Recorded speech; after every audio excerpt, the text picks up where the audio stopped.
እያንዳንዳችሁ ሰማኝ አይደለ? እኮ አብርሽ ላይ እኮ ወንድ ነሽ ሩታዬ። እንደምን ይሻላል። ስርዓታችሁን ያዙ። ደጋግሜ ነው የምነግራችሁ። በልጄ ምንም አይነት ቀልድ አላውቅም። ኧረ ማንም አያውቅም። በፈለጋችሁት ነገር መታችኋል፣ በፈለጋችሁት ነገር ቀልዳችኋል።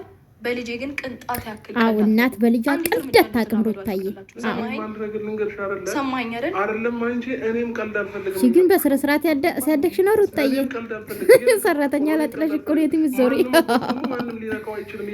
ኧረ አልነካሽም። ምን ቆንጆ ማለት ነው እንዴ? ምናልባት የሰሞን ዝም ስንል ምናምን ለምን ረሳችኝ ነው የሚመስለው፣ ወይንም ለምን ቼክ አታረጉኝ ማለት ነገር ነው የሚመስለው። ጌታው ትዕግስት ውስጥ ጠኝ እውነት ነው።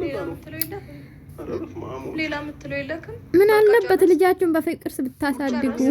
ይሄ እኮ ተንገላተ ልጃችሁ ራሱ በሚያስፈልገው ነገር በሙሉ አንቺ ስለወለድሽ እናት ስለሆንሽ አባትም ያስባል። በጣም እኮ ብዙ ጊዜ ስታስብለትም አየን አይደል እንዴ? በጣም ነው የምታስብለት። እኮ አንዳንድ ሴቶች ማለት በውል ስለተሸከማችሁ ብቻ ደግሞ አንድ ነገር ማወቅ ያለብሽ ነገር ቢሆን እንደሚጎዳ ስለማቅ እኔ ከአንቺ ጋር ነው እንዲህ ነው የምፈልገው። ችግር የለብኝም። ትክክል። መልቻዋለሁኝ ማግኘት ባለብኝ ሰዓት ከእናት ጋር ነው የሚያምረው።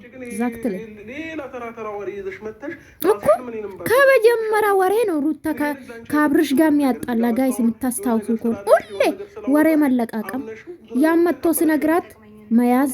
ውይ እንደሰማችሁ አብርሽ እንግዲህ ስለ ትላንትና ቪዲዮ ሁሉም ነገር መልስ ሰጥቷል ማለት ነው። ሩታ ዛሬም እንግዲህ አብርሽን አላምንም ብላለች። ሁሌ እድሜ ልኳን ወሬ ሰምታ እንደተጣላች ጌታው ትዕግስቱ ስጠኝ።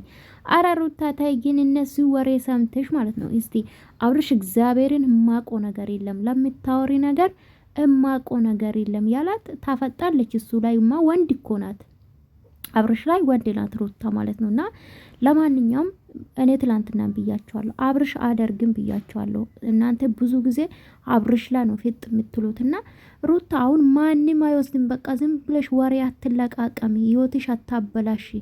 አንድ ቀን በራስሽ ተራምደሽ አታቂም። ሁሌ ሰው እንደጎቶች ከዋለሽ ሁሌ በቃ ወሬ ይዘሽ ነው የምትንጨረጭሪ፣ ወሬ ይዘሽ ነው ያልተረጋገጠ።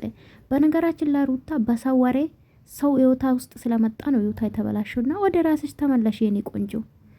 የራስሽን ላይፍ አንቺ ነሽ ማስተካከል የሚቺ በቃ ማለት ሁሌ ጭቅጭቅ ሰለቻል፣ ተመልካች ሰለቻል። ኧረ ተው ግን ማርያምን ስንቴ ተመልካች ሰለቸን እኮ። እኔ በበኩሌ ሰልችቶኛል። ስለናንተ መጥፎ ነገር ማውራት አልፈልግም።